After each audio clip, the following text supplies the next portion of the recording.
Hello guys, nandito na naman po ako para sa panibagong usapin. So sa video na to guys, pag-uusapan natin yung mga in-screen ko na stock na mga possible lumipad by mamaya or ngayong week na to, na buong week. So tinitingnan ko din to, minomonitor ko ditong stock. So share ko na lang din sa mga groups sa yan. So lalo na sa mga kasama ko sa group chat. So ayan guys, no. Simulan natin dito sa sa aking YouTube channel. Kung bago ka lang sa aking YouTube channel, sa Possession of This PH, please don't forget to click subscribe and click the bell button, guys. No? So, ayan guys, kung bago ka lang, lalo sa stock market, guys, meron akong playlist dito. Sa playlist na to, guys, check na lang dito.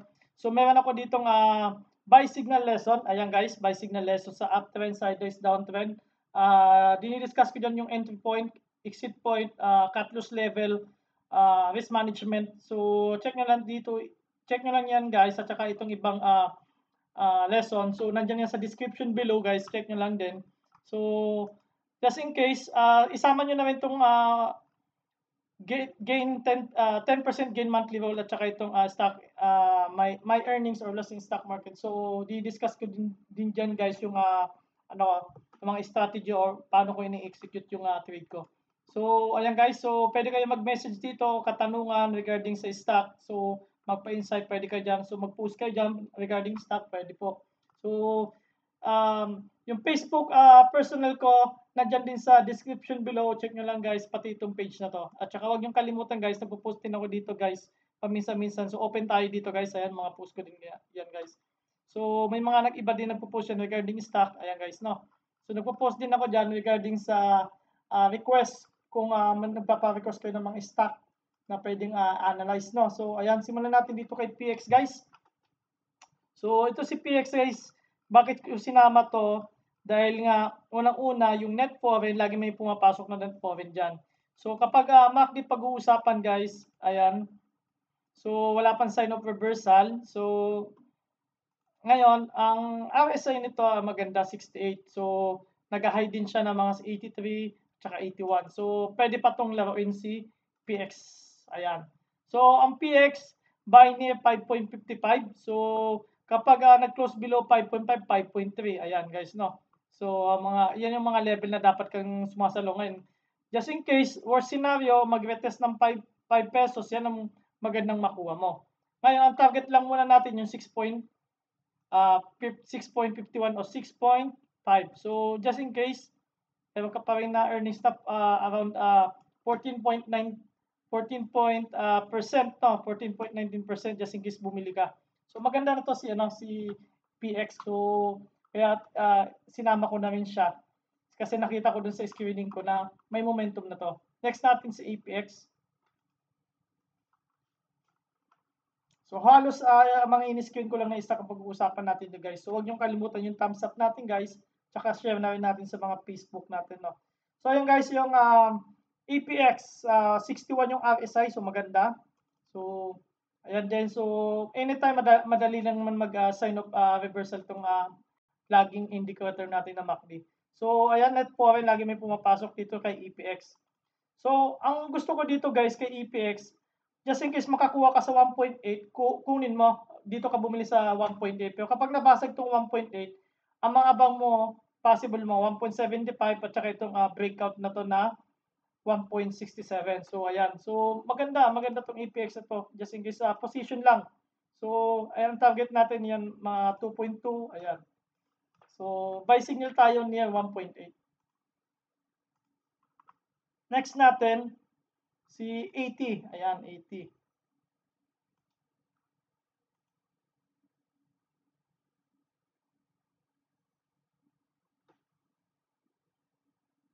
Tagal ah.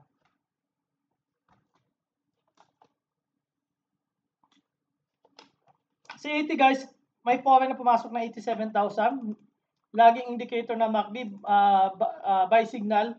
Pagdating sa RSI guys, ayan, so 68, mataas din ang momentum. So maganda rin naman yung mga high niya, ayan, 87. So buy signal to guys, no. So 52-week high yung tinitingnan natin dito, yung 4.5, ito yung 4.5 na to. Ayan, 4.5. So kung may hawak ka nito, hold mo lang. Pero kung just in case medyo kinakabahan ka, huwag mo na kunin to. So kung kukunin mo man to, dapat dito na lang sa level ko medyo ayaw mo mag-take ng risk, ano. So 4.05 o malapit sa 4 pesos. So ang target nito 80. Check natin. Bagal lang dito. Ayan, 5.10. Ayan guys, 5.10. Ang target nito o 5 peso. Ayan. Tinitingnan natin yan dito sa level na to.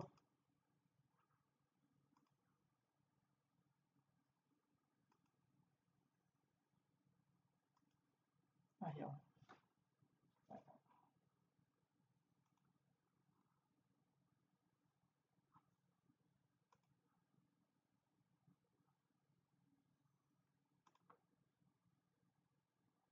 Ayan guys, check natin ko ilan.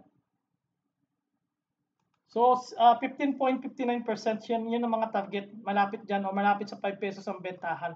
So ayan, mas maganda mag-close above siya ng 4.41. So ayan.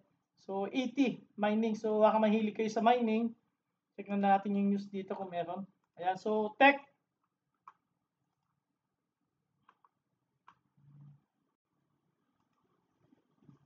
So tech tayo.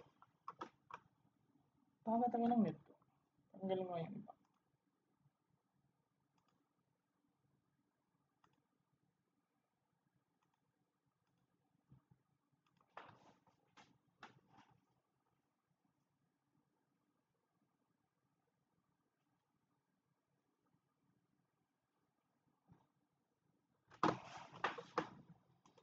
Reset tayo guys. No? So may medyo bumilis. So next natin si tech.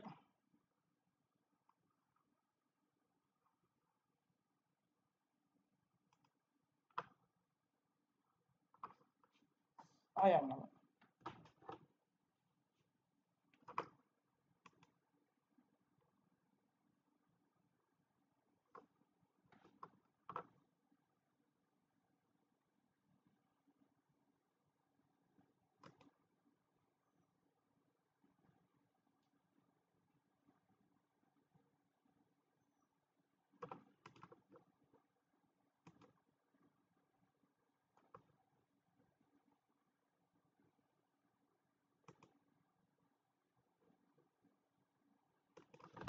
Bagal talaga.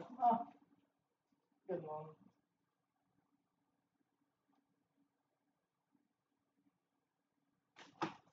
So, ayan si tech. Ang next natin guys, no? Pagpasensya na, medyo bumagal yung ano natin.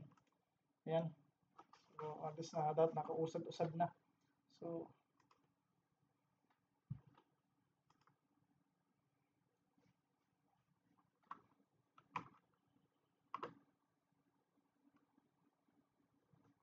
ayan. Sana mabilis-bilis si tech. Si tech. Ayan, si tech. So, yung tech natin guys, ang RSI nito 56. So, maganda yung RSI nito. So, ang tinitingnan natin dito, lumagpas pa sa 56 para mas maganda. Kasi parang nagiging ano niya, resistant niya itong around 57. So, dalawang beses na yan, no? So, MACD niya naman, ayan, no? So, sign of reversal pero walang momentum. So, net foreign may mga pumapasok. So, dito guys, buy near 5.08. So, yan, position lang to si tech. So, hintay-hintay lang din. So, just in case, makabili ka, ayan, si tech, ayan, dito, sa level na to, 1.71, so 1.73.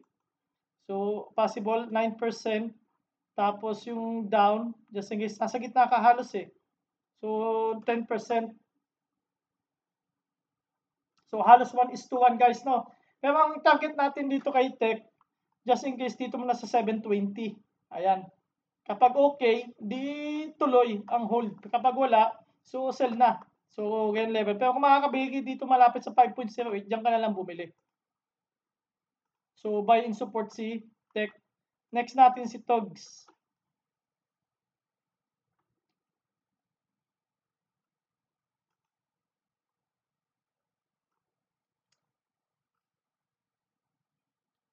Ito si TOGS, ang RSI nito, so around 58.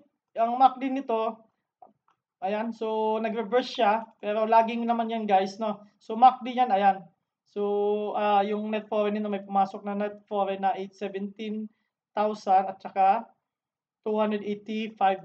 So, ang ano lang dito kay Tech, kapag malapit dito sa mga support na to na incline or trend line. So, buy and support tayo dyan kapag nandito sa trend line kasi yan ang ginagawa niya. Tapos, sell near 10.9. So, ayan. So, halos ang nagiging yung pattern niya. Kapag lumagpas pa siya dyan, ang sell mo dito sa near 1.53. So, MACD naman yung EMA 5 at saka EMA 10, EMA 50 at saka EMA 200. So, crossover din at saka yung 100. So, long term, maganda to gamit ano yun to, i-hold si TUGS. So, ayan na. So, 1.53 kapag nag-consolidation dyan, ang next target mo 2.220. Or, kung hindi sa 220, dito sa level na to. So, around, ano to? So, around 1.8.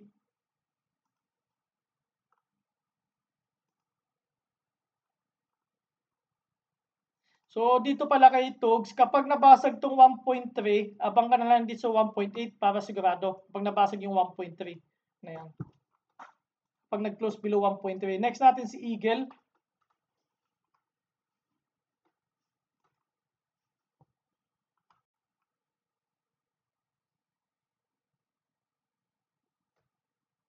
Si Eagle, so ito si guys, si Eagle, ano na to, ang RSI na to 75, pero may higher siya ng 93.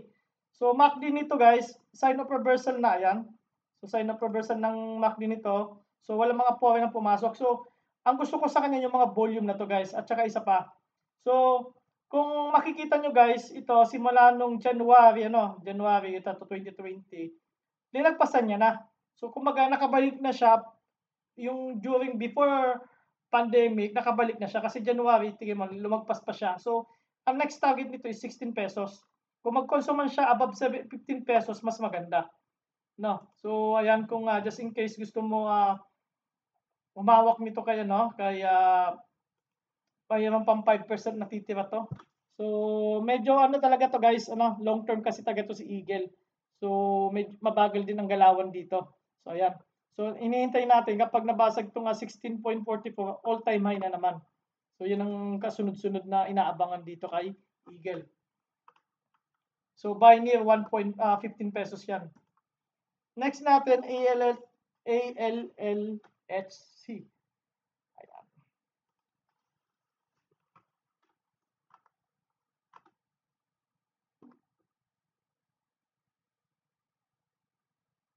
Ito, ang gusto ko dito yung RSI niya guys, no? So, nasa 5960 ang RSI nito, ayan, no? So, MACD nito, wala pa. So, wala pang sign of reversal. Pero anytime naman, at saka yung anytime mag-ano naman yan, susunod lang din sa price action. So, yung ano niya, yung net foreign niya, kita mo, tad talaga na may pasok talaga lagi na net foreign, hindi nawawalan. So, dito, ang pinaka maganda dito, buy near ka lang dito sa level na to. Dito sa near 2.7, buy ka. Ngayon, kapag nabasag yung 2.7 na yan, abang ka lang dito sa mga 2.5, ayan, sa mga level na malapit sa 2.5, 2.47, yun ang abang mo. Kasi ang unang target, itong resistant na, ayan, itong level to. So, 21% din yan guys, sayang din yan, no? So, yan ang magandang hintay natin dyan. Tapos ito, so kapag nabasag nyo yan, yung before pandemic, ayan. So makakabalik na to si Ayala Logistic Holdings.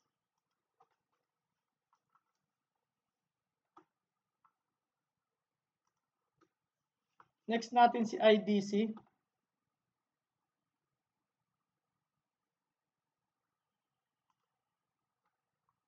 So IDC. So RSI nito 64, 65 in level na yan, 64, 65. So kita mo naman yung RSI nito, guys, pataas talaga, no? So yan ang maganda kay isa sa maganda kay IDC. Tapos yung price movement niya pataas, no?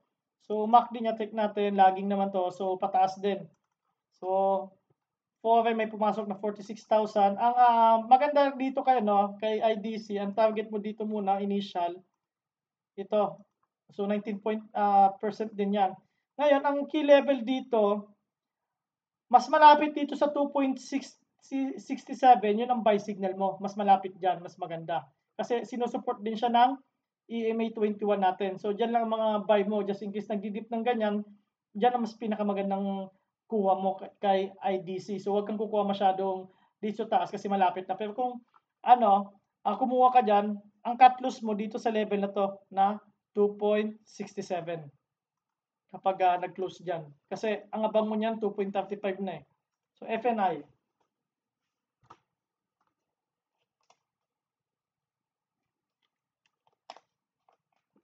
Sa FNI, ayan. So 60 na to. 60 si FNI. MACD, so ayan, so nag-kiss no. So pero wala pa naman sign of cross kay MACD. So okay pa naman yan sa swing trade. So net foreign, may mga pumapasok pa lang net foreign nito kay FNI, maliliit lang. So ang key point dito kay FNI, buy signal near 1.3. So halos nasa consolidation sa level dito. So ang next target mo dyan, 145 muna, dapat nabasag 145. Ngayon, ang pinakamagandang target dyan dito sa level na to. Kasi malapit lang yung maputap itong 1.90. Yan ang pinakamagandang target na buy signal mo. Ayan o. So, ayan, hanggang yan, 40% to. Masyadong malaki yan, guys, no? Kay FNI. Yan ang mga target kay FNI. So, baka mamaya yung mga mining natin gumalaw. Next natin, si DNL.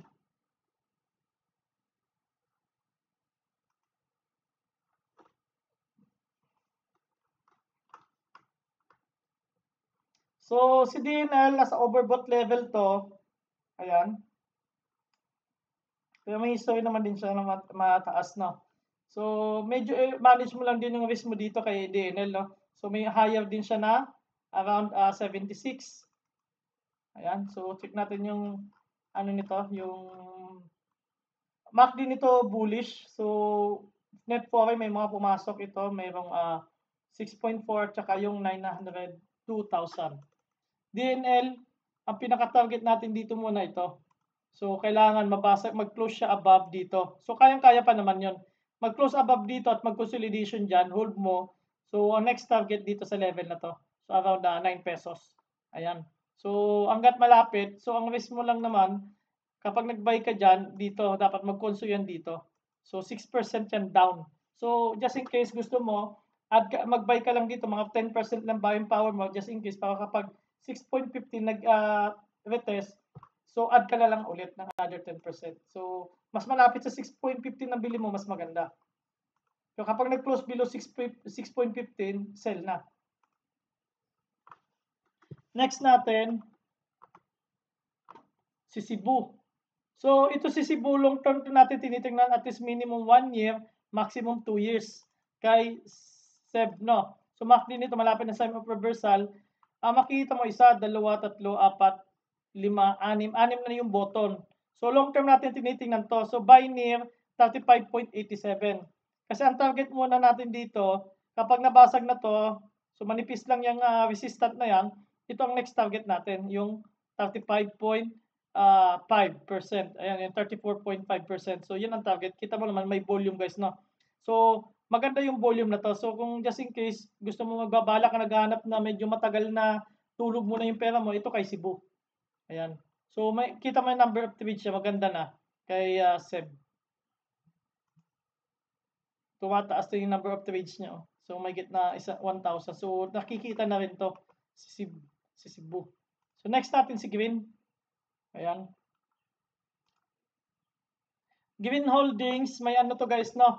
So, medyo aware kayo dito kay Green Holdings. So, baka mamaya lumipad to. So, kaya sinama ko naman 60 ang RSI nito, MACD nito. So, may momento pero walang sign of reversal. May yung net foreign nito, ayan.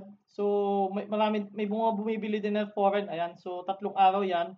So, medyo malalaki din. Ngayon, kay Green Holdings, ang buy signal mo near 2.4. Ang buy signal mo kay Green. Ayan. So, ang target mo dyan, so, dito 2.5 ng price, no? 2.5. 3.5 yung yung TP mo or 3.4. So ayan, so 39% yan guys, no. Lalong-lalo kapag nabasag tong 2.6, magandang mabasag yung 2.6. So ito, kasama pa to sa alam mo yung marijuana, pwedeng ano yung sa medical issue naman to. So ayan. So mga possible isa ng mga tinitingnan din natin yan. Dahil nga yung nagkaroon siya ng doon sa Australia. Tsaka yung alam mo na yung mga nanalo ngayon sa US. So medyo nag-iisip din sila tungkol dun sa mga green energy. Ito alam ko may isa silang project kasama si ASEN, no. So more on green ang tawag dun. So more on if sa tawag dun yung sa science dun. So yung less ng pollution. So ayan. So tapos ito sa medical din naman to si green. Kung si Asen sa less pollution naman mag renewable energy. Ito naman so sa medical naman to. So nakalink din to sa medical. So check nyo lang dito baka mamaya lumipad din to si green at saka may mga project din to kasama si Asen. So medyo malalim to guys. Medyo aralin nyo na lang talaga yung yung fundamental. Sa akin na lang talaga medyo hapayaw lang yung information, pero ang buy signal natin dito near 2.4. So mas makabili ka malapit sa 2.4 mas maganda. Next natin si nickel. So last two tayo kay MSC at saka Isen. Si nickel guys, so mapapansin nyo to si nickel guys. So maraming foreign ang bumibili na dito. So ito isa sa mga gustong-gusto ko kay nickel. Ayan guys, yun yung mga foreign niya. Ang lalaki na mahigit 50 million. Ayan no. Ito mahigit 50 million to. So 71, ito 24, tumataas yung na yung nickel. So MACD, ayan okay na. So buy signal na rin to si So overbought to pero may history naman tong mataas si nickel. Ayan 78. Meron pa yan dito, ayan no. So around 88. So may ganun pang pa si nickel. So sa overbought niya. Ngayon ang target price nito ni nickel sa akin nakikita ko 5 pesos muna guys. So buy near 4 pesos. So ayan. So target price mga 5 pesos o 4.9. Ayan. So meron ka pang up na mga 20% kay nickel. Ayan, no? 21.85%. So, kapag nakabili ka sa 4.1. Next natin, si MRC. Ito guys, titingnan nyo to si MRC guys, no? So, baka mamaya lumipad din to si MRC regarding sa mga news regarding sa global.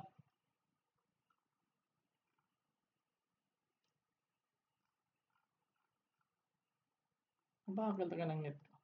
So, MRC ayan. So, mayroon siyang 84 na history. 84 ba to? Hindi, 86. Tapos nasa 71 siya. So, RSI niya maganda. May momentum MACD sa bullish. Net foreign, may mga pumapasok siyang mga net foreign na niyan guys. So, mga net foreign. So, sunod-sunod yung pasok sa kanyang net foreign. Lalo na to, 17 million. So, dito, ang target natin dito na mas malapit ka bumili, dito ka dapat bumili malapit sa 4.42. So, kapag nag-retest ulit, buy ka lang ulit, hangga't hindi ito napabasag, yan lang yung malapit na entry yung buy mo. Ngayon, kapag nabasag yan, dito ka sa 0.4. So, ang target dyan, check natin ito. Ito muna mga target. Unang target dyan, itong from dito, so itong muna, 56. Yan, 56 na to. Yan muna yung 56 na yan na support dito na possible resistance. Ayan. So, mga 25%. Ngayon, kapag okay yan, so tingnan na lang natin, i-study na lang natin ulit yung susunod. Next natin, Isen. Ayan si Isen. So, renewable energy. And last na to guys, si Isen. So, hindi ko na sinama si dito. So, ito, RSI nito, 63. MACD nito, wala pang sign of reversal pero may momentum. So, net foreign, so ayan, may mga pumapasok din na net foreign, 1.24 million. Ang lumabas niya lang, 8 million, tsaka 13, then 13, 26, 26, 30, 34. Ayan, so 34 million pero ang lalaki ng mga volume ng ano ng mga pumasok dito. So mga 17, itong pinakamalaki 32. So mas mataas pa rin, marami pa rin hindi lumalabas. Dito kay Asian, ang buy signal mo near 3.7, yun ang mga buy signal mo near 3.7. Ngayon kapag nagdi-dip tulad nito, by mas maganda. Mas malapit nga dito sa 3.54, mas maganda makuha mo. Lalo kapag nagdi-dip yan guys, no? So ayan, so medyo ano lang din kay Ethan, no? Medyo maging aware kapag nagdi-dip din ang buy. So maraming salamat guys. So tinitingnan natin to si Ethan, all-time high to. So may mga good news to si Ethan guys. So kaya diniscuss ko ulit to. Buy near position lang lagi dito muna kay Ethan, baka mamaya umakyat. So maging aware kayo dito kay Ethan. So tingnan-tingnan nyo ito mamaya kasi may mga good news to na nakalink sa US, no? So baka mamaya pumalo. So ayan guys, no? Thank you, maraming salamat guys. So I hope na may na-share ko yung idea sa inyo. So happy trade guys.